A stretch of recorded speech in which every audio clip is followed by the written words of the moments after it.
Salut tout le monde, c'est Bartholoméo Patrick. Alors on se retrouve aujourd'hui pour une nouvelle vidéo réaction live du chapitre 909 de One Piece, dont la VF est sortie très tôt ce matin, puisque j'ai reçu la notification de Scantrad pour dire que le chapitre était en ligne sur leur site, évidemment, parce que je suis toujours sur leur site et merci à eux de faire les traductions aussi rapidement. Donc comme d'habitude, je vous conseille vraiment d'aller chez eux parce que c'est eux qui font tout le boulot, donc merci à eux.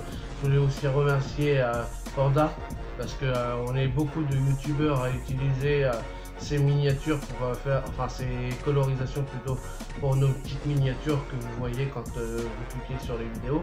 Donc merci à lui aussi pour toutes les colorisations. Franchement, allez voir son boulot.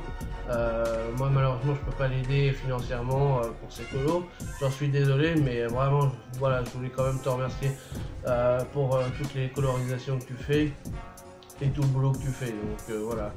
Et donc ce matin j'ai tweeté justement sur Scantrad déjà pour j'ai retweeté le tweet qu'ils avaient fait en disant que le scan était sorti, en leur disant que j'ai hâte d'être là pour lire ce chapitre. Et rien que le titre, parce que j'ai vu le titre dans la page de couverture, dans le chapitre 909, Seipuku.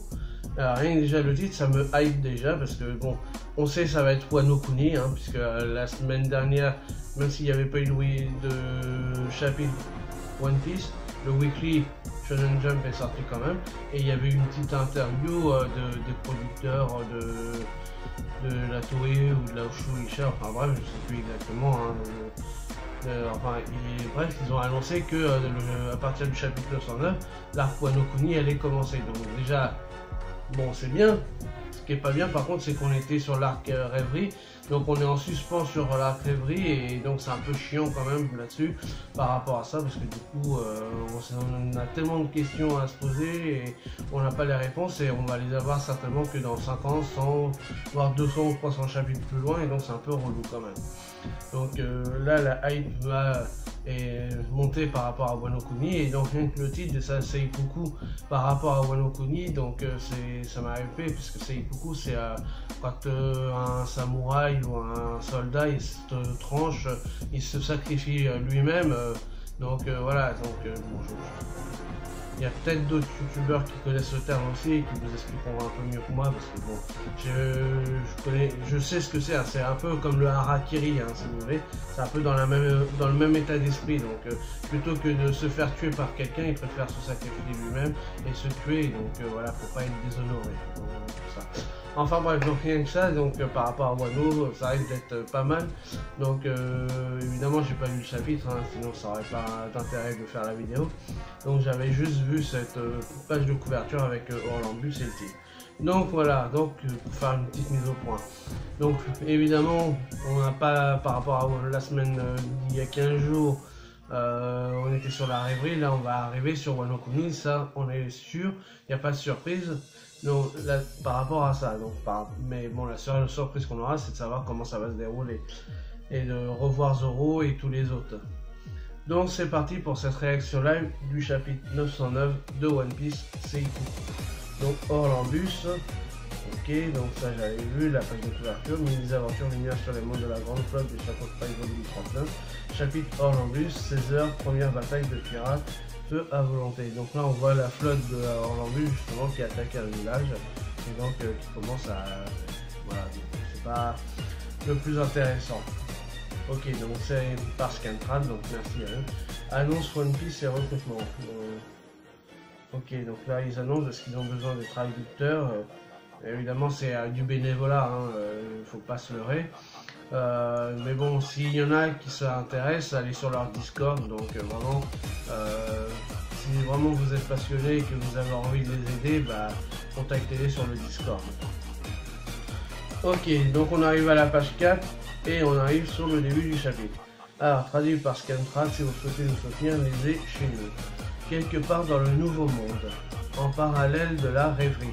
Effectivement, on savait que ça commençait en même temps, donc Maître Nekomamushi. Ah tiens, ça sympa. Donc là, on n'est pas encore à Wano, alors du coup. Est impressionnant à la barre. Donc on va avoir des nouvelles de Nekomamushi. Il était parti récupérer Marco, il me semble, hein, si je me souviens bien. Donc là, on va avoir peut-être Marco. Ça c'est pas mal déjà comme truc. On n'est pas à Wano Kuni, mais on va savoir quand on a Nekomamushi, peut-être avec Marco. On va peut-être avoir des informations sur ce qui s'est passé peut-être avec Barbe Noire par exemple, parce qu'on sait qu'il y avait eu une bataille entre Barbe Noire et l'équipage de Barbe Blanche, parce que justement il a annihilé tout le monde. Peut-être qu'on aura des infos sur Weeble aussi, parce que du coup Weeble avec Miss Bakin, il cherchait le trésor de Barbe Blanche, parce qu'elle disait que c'était sa mère et que Weeble c'était le fils de Barbe Blanche. Donc peut-être qu'on aura aussi des informations là-dessus, parce qu'on se rappelle aussi à un moment que dans un journal, il y avait le Wanted avec Weeble justement, donc peut-être qu'on aura quelque chose là-dessus. Pas mal déjà, rien que déjà là, pas mal de trucs. On en attendait pas moins d'un ancien membre de l'équipage du roi des pirates. C'est vrai que Nekomamushi pardon, a fait partie de l'équipage de Goldie Roger. Alors on va devoir attendre combien de temps dans ces ruines? On attend juste que Maître revienne avec Marco le Phénix. Donc là voilà, Maître Nekomamushi avec Phénix Marco. Donc ça c'est cool, on va avoir Marco. Là ça serait bien si on a Marco qui est là. Ouais les mecs, c'est parce que vous faites flipper avec vos tronches qu'on doit squatter là. Quoi? Marco aurait peur de moi? Pas Marco, abruti, les villageois. Donc là on a le gorille qui était là avec le taureau, je sais plus comment il s'appelle. Il y avait un peu, c'était un petit peu fighté avec Luffy quand ils étaient arrivés sur l'île de Zou justement. Je me rappelle plus comment il s'appelle. Enfin, donc là c'est les Minx.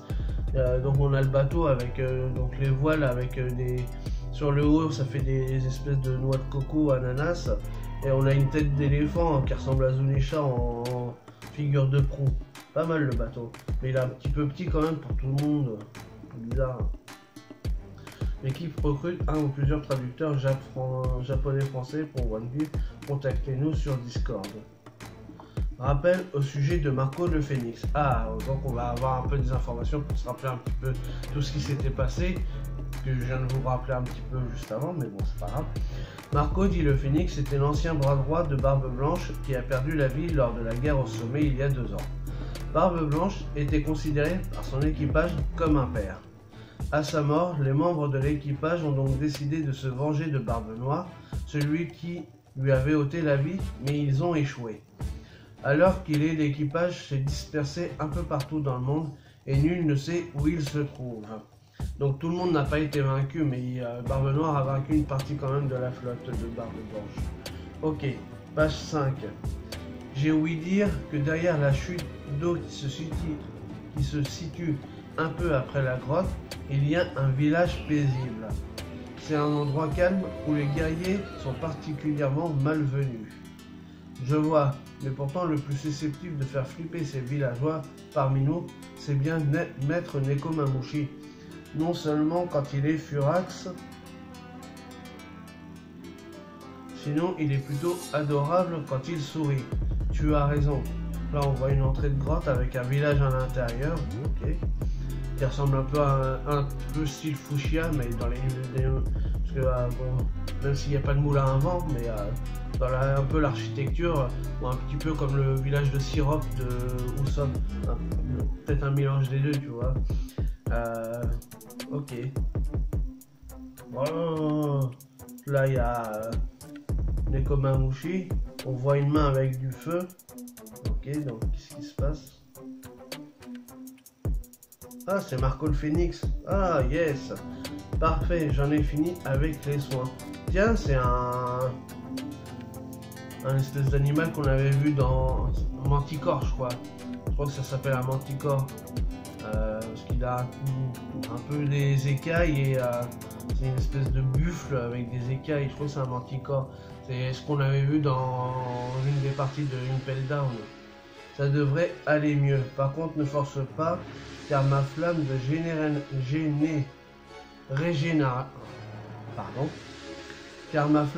régénération, pas facile à dire comme mot ça, a nettement moins d'effet quand je l'utilise sur autrui. D'accord, donc grâce à son pouvoir de tuer du démon, un phénix ça renaît de ses cendres, donc du coup il peut soigner les animaux ou les personnes. Pas mal, d'accord. Là on a Marco avec des petites lunettes et tout. J'ai traité ses blessures, ses capacités à se régénérer devraient s'améliorer aussi. Il devrait pouvoir se déplacer sans problème dès demain. Ex-commandant de la première division de la flotte de Barbe Blanche et médecin de l'équipage, Marco le Phénix. Donc c'était lui le médecin de l'équipage. Ça c'est pas mal.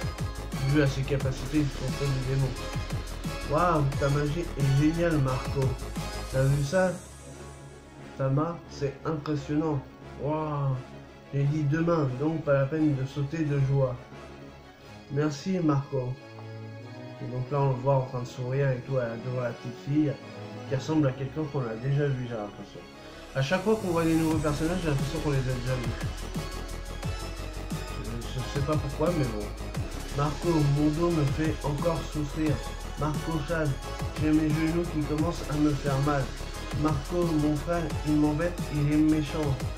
Là, ok, donc Marco, il est en train de soigner les habitants de ce village. Il est caché derrière la rivière, là, il est à la chute d'eau. Et Neko, il est là avec lui. C'est le vieux qui avait fondé ce village. D'accord, donc ça devait être un territoire de Barbe Blanche, alors. Barbe Blanche? Mais comment? Ok, pas mal ça. On va peut-être en apprendre plus sur Barbe Blanche, alors, du coup. Ah, intéressant. Ils n'avaient pas les moyens de payer les offrandes célestes, c'est pourquoi le gouvernement mondial les a rejetées de l'Alliance. Ok. Pas mal comme information.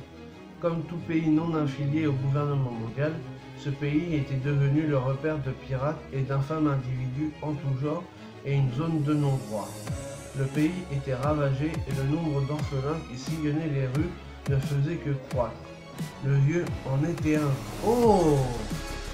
Oh, ça veut dire qu'il est originaire de ce village et il était orphelin. C'est pour ça qu'il a voulu une famille. D'accord. Ah, sympa. Alors, en plus, on voit le petit flashback là avec... D'accord. Ah, sympa. On a une petite information là sur Barbe Blanche sympathique. Enfin, pas pour lui parce qu'il était orphelin et que du coup, le village était tellement pauvre. Donc, d'accord. Oh, c'est pas mal. Pas mal la petite information là. Donc, ok. Sympa. Il a pris la mer très jeune et même après être devenu pirate, il continuait à se soucier de cet endroit. Et c'est anonymement que durant toute sa vie, il n'a cessé de soutenir ce pays en envoyant argent sale et biens en tout genre pour couvrir les besoins des habitants. Parce que même s'il avait perdu famille et amis, cette île était encore le foyer qui lui restait. Quelle générosité quand même de Barbe Blanche. C'est son lieu d'attache et donc c'est là où il a grandi quand même durant son enfance et donc il a quand même voulu rendre l'appareil à ce village. Et donc c'est beau quand même. C'est beau. Franchement sympa. Page 8. Comme quoi on peut encore faire de belles choses même avec de l'argent sale et dans un monde pourri. Eh ouais, c'est beau quand même. Hein. Oui. Après la guerre au sommet, on a décidé qu'il fallait absolument protéger ce qui comptait pour lui. On a donc mené une guerre de représailles contre les pirates de Barbe Noire.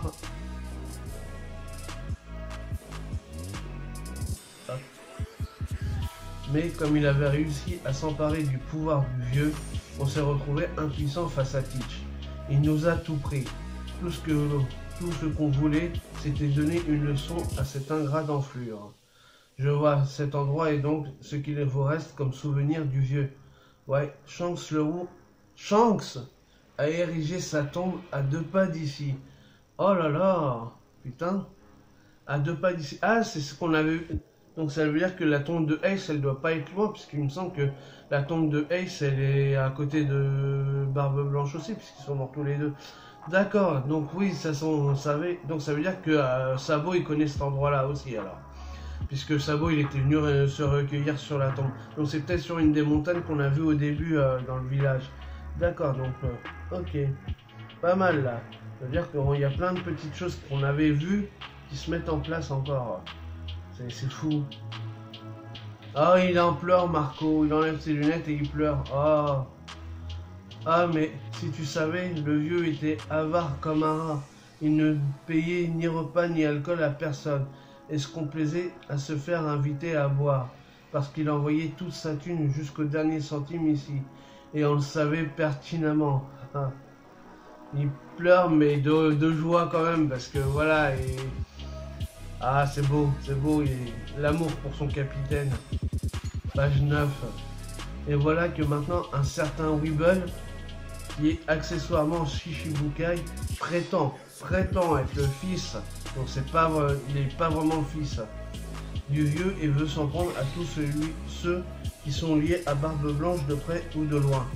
Et qu'en est-il vraiment? Ah, on va peut-être savoir si vraiment c'est son fils ou pas. Je ne sais rien des histoires de cœur du vieux, mais j'ai ouï dire que la seule chose qui intéresse Weeble, c'est son héritage entre guillemets. Donc il ne connaît pas tout le passé de Barbe Blanche, Marco. Il ne sait pas ce qu'il a fait quand il était plus jeune. Donc est-ce que vraiment Miss Bakin c'était sa meuf? Après tu me diras, maintenant qu'elle est vieille, elle est dégueulasse. Peut-être que quand elle était plus jeune, elle était plus jolie. Hein, on l'a bien vu avec Big Mom. Quand elle était plus jeune, elle était plutôt jolie. Donc ça veut rien dire. Peut-être que Miss Bakin, quand elle était jeune, à un certain moment, elle était peut-être plus sympathique, quoi, on va dire. Donc on sait jamais. Donc peut-être que c'est vraiment sa mère, enfin la mère de Weeble, et peut-être vraiment et donc Weeble est vraiment être le fils de Barbe Blanche, et Bakin une amante de Barbe Blanche, ou peut-être sa femme. Hein. Ça, on sait pas encore. Et même là, lui, il sait pas vraiment. Et honnêtement, je doute qu'il nous croira si on lui dit que cet héritage n'existe pas. Tôt ou tard, ils vont finir par s'en prendre à moi et aussi à cette île. Ça veut dire que Weeble, il pourrait accoster ici. C'est moche ça. Je vois. Tu ne peux donc pas quitter cet endroit. Logique en effet.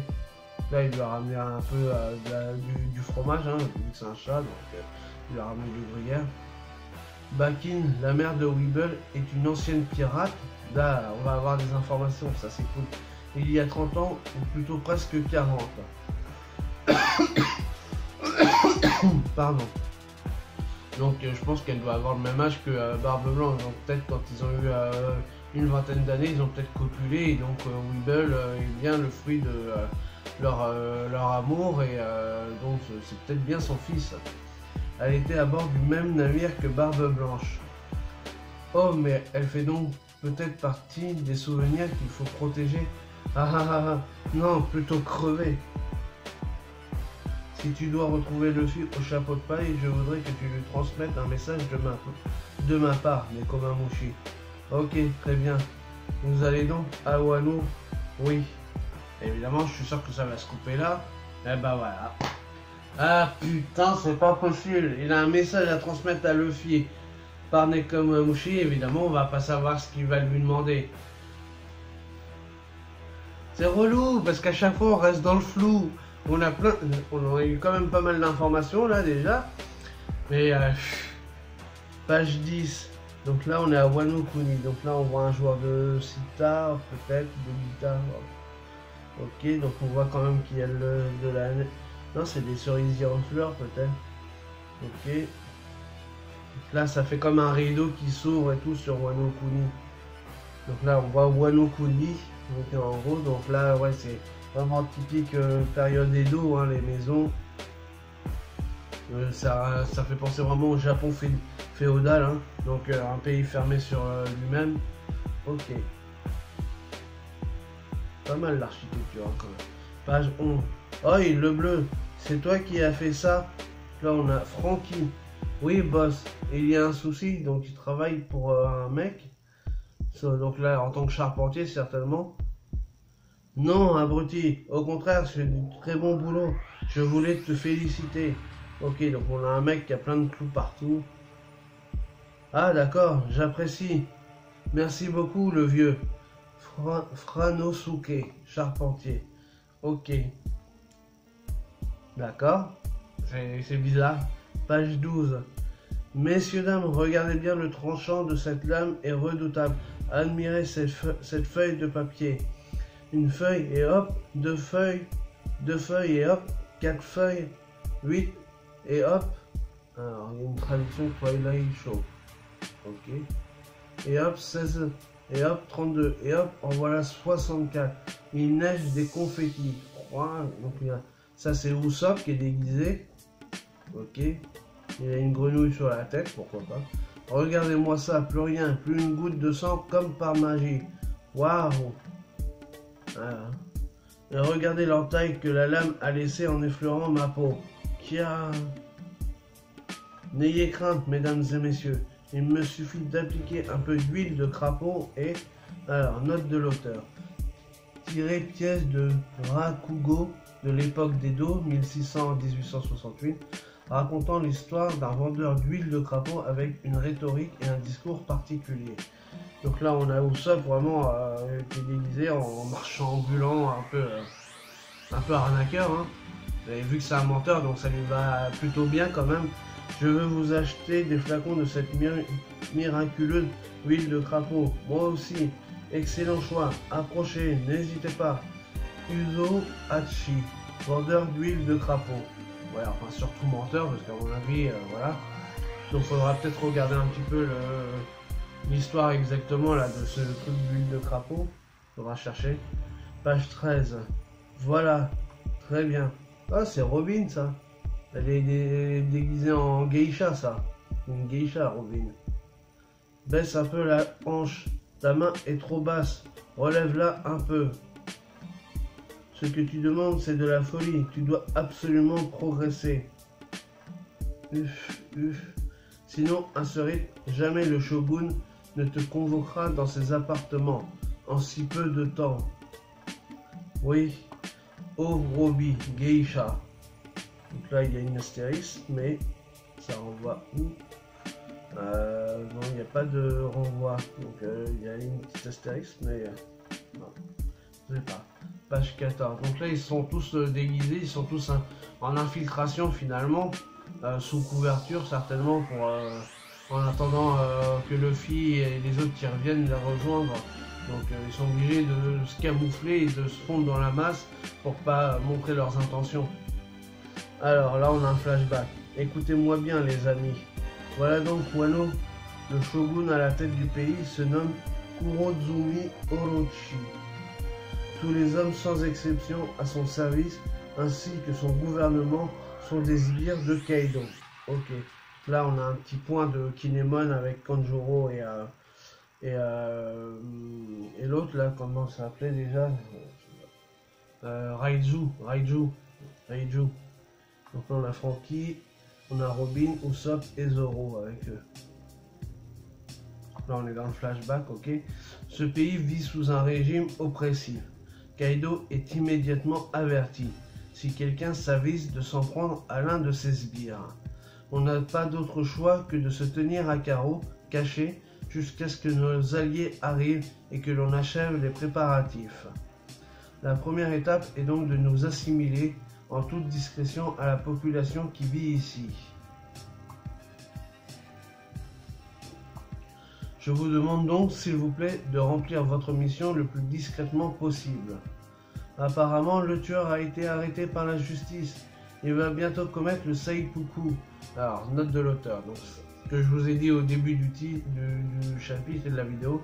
Note de l'auteur est une forme rituelle de suicide masculin par éventration, voilà, par apparu au Japon vers le XIIIe siècle dans la classe des samouraïs. Voilà, les samouraïs. Ce rituel est officiellement abandonné par les Japonais en 1868, à la fin de l'ère Edo. Je suis soulagé. Il a tué 3 personnes en un mois. C'est affreux. Mon mari aussi faisait partie des victimes. Donc là, il y a un crime qui a été commis, apparemment. Page 15. On connaissait votre réputation d'assassin. Votre mort apportera enfin la paix et la sérénité dans cette ville. Toutefois, j'ignorais qu'en plus d'être un assassin, vous étiez un pilleur de tombes. Là, il y a un conseil. Oui, parce qu'en fait, ça se fait en vase clos. Quand il y a un seppuku, c'est un petit comité Et donc le mec il se suicide devant un petit comité, donc il y a certaines personnes seulement qui sont habilitées à assister au suicide. Et donc c'est Zoro. Qu'est-ce qu'il a encore fait comme connerie? Deux choses, ça pouvait être que lui de toute façon, parce que il peut pas tenir sans faire de conneries. Deux choses ont disparu dans la confusion générée lors d'une attaque pirate il y a 23 ans. Le corps de Ryuma, le samouraï légendaire. Donc là, on voit qu'il y a la lame pour se trancher le ventre qui est en train de se préparer. Et son katana Shuichi. Et c'est le katana de Zoro. Zoro Jiru Ronin. Ah là là là là là. Qu'est-ce qui va se passer? Ouf, c'est chaud. Page 16. Force est de constater néanmoins que vous paraissez bien jeune pour un tueur. Bah Zoro il a une vingtaine d'années, donc déjà c'est pas peut être lui. On va peut-être savoir aussi un peu le passé de Zoro, puisqu'il est peut-être... Beaucoup de théories ont circulé en disant qu'il serait qu'il viendrait de Wano, donc peut-être qu'il a... Parce qu'en plus lui il s'est perdu en chemin, il était tellement nul dans l'orientation que du coup il s'est retrouvé à... Mais après le problème c'est de savoir comment il a passé du Nouveau Monde sur East Blue. Là est le problème. Donc c'est pour ça que à moins que sa famille se soit partie là-bas mais qu'il n'en ait pas de souvenir, parce qu'il était encore trop jeune. Parce que de passer sous l'île des hommes poissons, ça marque quand même un être humain, je pense, même en étant enfant. Donc je pense qu'à mon avis, il avait déjà peut-être, il était vraiment peut-être bébé et voilà. À voir, on va peut-être avoir des informations là-dessus. À moins que vous ne l'ayez volé vous-même à quelqu'un d'autre. Mais qu'importe, maintenant que Shuichi est entre mes mains, je testerai par moi-même la réputation de cette lame effroyable. Eh oui, mais lui, il l'a obtenu de Ryuma. Ryuma qui était enfermé sur Thriller Bark, qui a vécu là-bas, parce que son nom avait été volé par Moria. Ce poignard n'a pas de poignée. Non, les poignards conçus pour le rituel du Seipuku sont courts et n'ont pas de garde. Ces armes ne sont pas conçues pour le combat, donc ça suffit amplement pour le rituel. Vous ne connaissez donc même pas le protocole du Seipuku. Si vous avez encore une once d'honneur, veuillez reconnaître et expier vos péchés, et quitter ce monde la tête haute. Pour vous épargner toute souffrance, je vais vous trancher la tête juste après. Eh bien, adieu. Oh là là, n'importe quoi, qu'est-ce qu'il y a? La valeur de la vie d'un samouraï se joue à ses derniers instants. Tâchez de ne pas faire montre de conduite déplacée qui vous déshonorerait. Il y a des preuves et des témoins à l'appui quant à votre culpabilité. Donc ce Seipuku est pour vous l'occasion de vous amender et mourir honorablement. Donc là on voit qu'il est en train de prendre la lame, qu'il vient d'enlever sa tunique. Normalement c'est même des tuniques blanches qu'ils doivent avoir pour le rituel. Ils ont une tunique blanche et donc là il est en train de l'enlever et il a pris la lame et donc...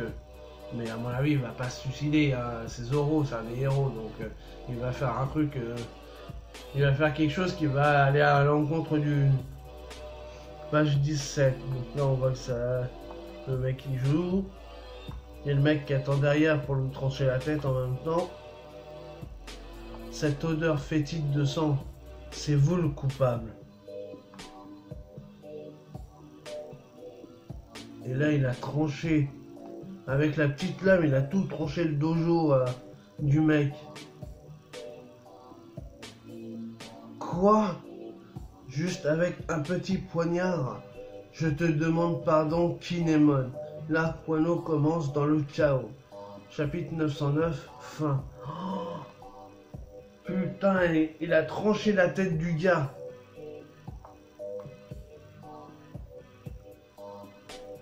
Il a senti que c'était le gars qui était coupable de ce qui s'était passé.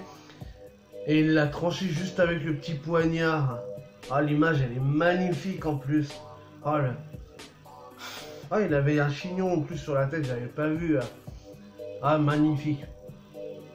Et du coup, bah voilà. Le problème, c'est que à cause de Zoro et de ce qu'il vient de faire, de défier un sbire, je pense que ça va être un sbire du Shogun, et donc du coup, si c'est un sbire du Shogun, ça va forcément remonter à Kaido, et donc du coup, bah voilà, on va rentrer vraiment de plein pied dans l'arc Wano, et donc la guerre contre Kaido est lancée. Waouh! Mais l'image de fin là, avec ce Zoro là en train de trancher rien qu'avec la petite lame là comme ça, fou. Et en plus qui tranche carrément même en deux le temple. La puissance qu'il dégage, c'est un truc de phénoménal. C'est fou, c'est fou, c'est fou. Waouh! Donc voilà, ce chapitre se termine là. Donc on a quand même déjà eu au début des informations par rapport à Barbe Blanche, Weeble, Bakin. On a revu Marco Nekomamushi. Et là on a le début de l'arc Wano avec Zoro qui fait un incendie accident diplomatique. Et donc du coup qui va engendrer les prémices de la guerre contre Kaido. Waouh!